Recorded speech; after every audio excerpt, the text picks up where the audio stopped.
बाद में ये पता चला कि प्रसव नर्सिंग स्टाफ के द्वारा और सफाई कर्मियों के द्वारा कराया गया और वहाँ पे कोई विशेषज्ञ मौजूद नहीं था। जांच अच्छा मेरे पास आ गई है और उसको सील करने के लिए कार्रवाई हेतु हमने जो है संबंधित को लिख दिया है।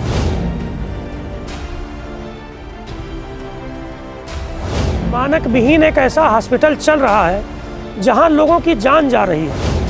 मैं जांच कराया था तो जांच में वो हॉस्पिटल दोषी पाया गया है और उसको जो है सील करने की कार्रवाई के लिए हमने कह दिया है। सूरज गिरी। कहाँ के रहने वाले हैं? जी, मेरा गांव नाम महादेवा। आपने कोई शिकायत की थी अस्पताल के ऊपर की थी, क्या था मामला? जी, मेरी बीवी को मेडिसिन अस्पताल ले गए थे किस तारीख को? 25/6/25 में। अच्छा। उसके बाद लापरवाही द्वारा मेरी बीवी की मौत हो गई। इलाज के दौरान गलत इलाज हुआ, मेरी बीवी की मौत हो जाने बाद मैं बहुत प्रयास किया, मैं बहुत वो किया।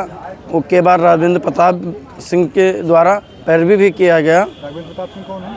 वकील साहब हैं मेरे, एडवोकेट। उनके द्वारा मुझे न्याय भी मिला, तो आप इनसे भी कुछ जानकारी ले लीजिए, मेरे मदद करने वाले ही हैं। सूरज गिरी अपनी पत्नी को ले गए थे मेडिसिन हॉस्पिटल और डिलीवरी कराने के लिए ले गए थे।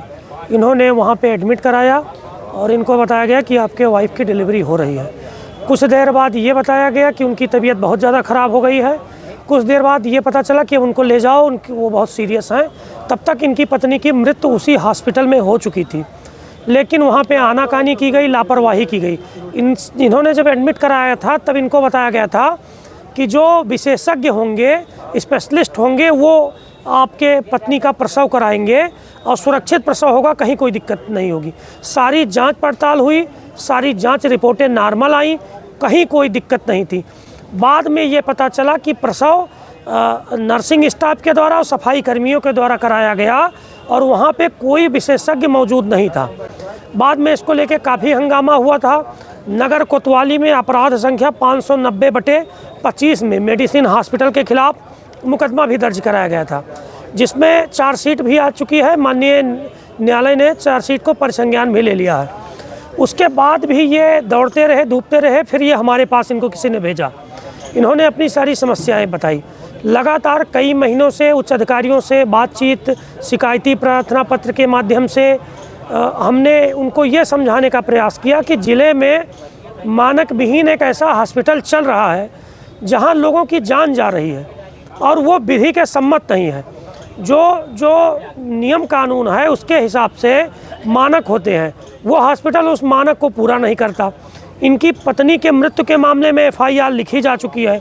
जब FIR लिख गई तो उस समय जो मुख्य चिकित्सा अधिकारी महोदय थे, उनके द्वारा एक जांच टीम बनाई गई। जांच टीम 3 सदस्यीय थी, जिसमें doctor Adil Kumar Verma, doctor GM Chishti और डॉक्टर रिमझिम भारद्वाज, ये 3 सदस्यीय टीम बनाई गई थी। टीम ने जांच किया और जांच करने के बाद टीम ने ये कहा कि हमने जो है ये CCTV फुटेज देखा, हमने चीज़ों की पड़ताल की और OT का भी निरीक्षण किया। प्रसव कक्ष एवं OT एक ही कक्ष में मौजूद पाए गए, जो उचित नहीं है। ये 3-4 पन्नों की है। फिर लास्ट में जो समिति है उसने ये कहा कि उपलब्ध अभिलेखों एवं बयानों के आधार पर जांच समिति द्वारा प्रश्नगत प्रकरण में कई बिंदुओं पर राय व्यक्त की गई, किंतु जांच समिति इस बात पर दृढ़ता से कहना चाहती है कि चिकित्सालय प्रबंधन को विशेषज्ञ चिकित्सक को बुलाना चाहिए था। ये जांच टीम कह रही है कि कोई चिकित्सक नहीं था, ये एकदम स्पष्ट है। तो जब लापरवाही का मामला है तो पुलिस ने FIR लिखी, चार्जशीट लगाई, अपना काम किया। लेकिन प्रशासन की भी ये रिस्पॉन्सिबिलिटी है कि ज़िले में कोई अस्पताल ऐसा चले जो मानक विहीन हो, जहाँ पे लोग दवा इलाज के लिए जाएं तो उनके परिवार की मृत्यु हो जाए। तो प्रशासन काहे के लिए आंख मूंदे, प्रशासन क्यों ना कार्रवाई करे। इसी बात को हमने दृढ़ता से अधिकारियों के सामने रखा, प्रयास किया।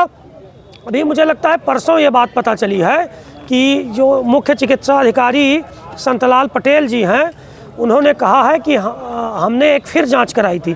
वो हम लोगों का ही शिकायती प्रार्थना पत्र था, कमिश्नर साहब का ने आदेशित किया था, जिलाधिकारी महोदय ने, उस पर फिर एक नई जांच हुई। उस नई जांच में भी कमियां पाई गई। तो जिसके बाद सीएमओ साहब ने कहा है कि हमने जांच टीम फिर से बनाई थी, उस जांच टीम ने कमी पाई है, मानकों के अनुरूप नहीं है। तो जो सीज करने का उस अस्पताल को प्रोसेस है वो हम शुरू कर चुके हैं, और ज़रूरत पड़ेगी तो हम फोर्स की भी मांग करके उस अस्पताल को सीज कराएंगे। मरीजों को भी शिफ्ट करने की बात कही गई उनके द्वारा। हाँ, जो वहाँ पे मरीज़ है, अगर महिला है, पुरुष हैं, जो भी, तो महिला चिकित्सालय, पुरुष चिकित्सालय में उनको शिफ्ट किया जाएगा, अस्पताल सील किया जाएगा। मैं प्रशासन से कहना चाहूँगा कि ये लोग पावरफुल लोग हैं, पैसे वाले लोग हैं। पहले तो ये लापरवाही से लोगों को मारते हैं, फिर अपने पैसे रसूख के दम पर ये चाहते हैं कि गरीब आदमी इनसे दब जाए, सुलह समझौता कर ले। अब ये प्रोसीजर है, इसमें ये अड़ंगा लगाने का प्रयास करेंगे। तो मैं प्रशासन से कहूँगा कि न्यूनतम समय में, 1 हफ्ते से भी कम समय में वो प्रक्रिया पूरी करके अस्पताल को सील किया जाए, जिससे पूरे जनपद में और देवी पाटन मंडल में संदेश जाएगा कि अगर किसी भी व्यक्ति के साथ लापरवाही हुई या उसके परिजन और धन की हानि हुई, ये बहुत बड़ी हानि है। ये बच्चे हैं छोटे छोटे, इस व्यक्ति के पत्नी एक्सपायर हो गई, कोई देखने वाला नहीं। ये बहुत ही पूरा प्रकरण बहुत भावुक कर देने वाला था। जब मैंने देखा, समझा और पैरवी शुरू की तो बहुत सारी चीज़ें पता। इनको दबाने का भी प्रयास किया गया कई बार कुछ रसूखदार लोगों के द्वारा कि मैनेज कर लो किसी तरीके से, ये सभी प्रयास किया गया। मैं जनता से यही आह्वान करूंगा कि आप जागरूक बनिए, और कोई भी ऐसी गलती होती है उनके खिलाफ आवाज़ उठाइए। और जितने भी अस्पताल हैं गोंडा में, मैं उनको ये निर्देश क्या, मैं ये एक संदेश देना चाहूँगा कि अपनी कमियां दूर करिए आप लोग। ये शिक्षा हुई, चिकित्सा हुआ, स्वास्थ्य हुआ, ये सब सेवा भाव माना जाता है। तो सेवा करिए आप लोग, ना कि गरीबों का खून पीजिए। और प्रशासन अगर तय समय में अस्पताल को सील नहीं करेगा तो उसी मेडिसिन अस्पताल के गेट पे बैठ करके धरना प्रदर्शन किया जाएगा, और उस अस्पताल के गेट पे ताला लगाने का काम हम लोग करेंगे। सर, जिस तरीके से मेडिसिन हॉस्पिटल लगातार लापरवाही के मामले सामने आ रहे थे, कई जांचें चल रही थी, आपके द्वारा कई टीमें गठित की गई थी, उस पर क्या कुछ कार्रवाई की जा रही है? उसके खिलाफ हमने एक जांच समिति बनाई थी 3 सदस्यीय, जिसमें वो अस्पताल मानक के रूप में नहीं है।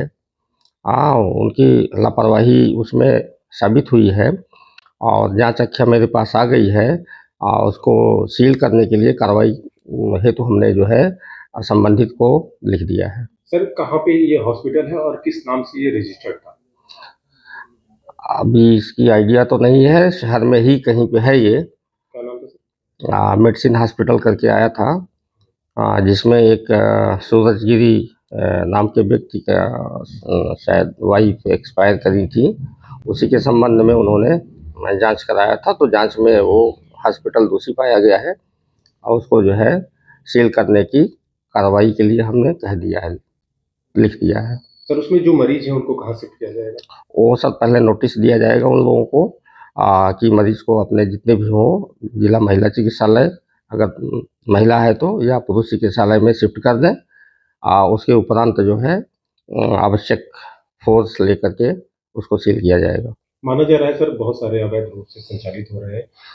जिस तरीके से आपके द्वारा ये बड़ी कार्रवाई की गई, बाकी जो अवैध रूप से संचालित हो रहे हैं उस पर, उसको लेकर स्वास्थ्य विभाग किस तरह से? उसके लिए भी हमने टीम बना रखी है, और कुछ लोगों को उसमें और जोड़ करके, और हफ्ते में नहीं तो कम से कम 1 दिन तो जो है ये सब जांच करेंगे, ताकि तथ्य सामने आए और नियमानुसार कार्रवाई हो।